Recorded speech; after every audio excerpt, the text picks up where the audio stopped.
mapenzi haya. Mwanamume anatakiwa ogeshwe, mwanamume anatakiwa kunasihiwa. Sasa hivi hapo shalitia konza, kitu zote zishasogea mbele. Hivi kuna faida gani ndani yake? Bado anasema na Karole taira ndani, kumbe akili ishasogeza. Mwanamume apige kichwani bwana.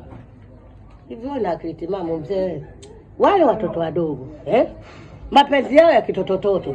Wewe mtu mzima mbuliza mbuizi mzima kukoma kichwani. Bado unataka uchukue mapenzi ya watoto ulete kwenu. Ndio nyewe mnawakataga wakubwa zenu, mnataka watoto wadogo. Laana wewe. Mambo kama yale sasa. Mtoto anapita anatetemeka. Oh no. Mungu niweke nipate kuyaona mengi mengine zaidi ya haya. Mtoto kamchukua. Watoto wako unakuja kuniacha mfilisi mkubwa wewe. Hebu toka hapa. Sasa kachukua yule mdogo kae naye. Mbuliza ngui. Angalia vita kwa vile kama kandi mlokosa maji. Mtoto kapita hapa kama bata. Huyu mtaka umekomaa sasa piga na kula cement shwaini. Mbona mkega anakana?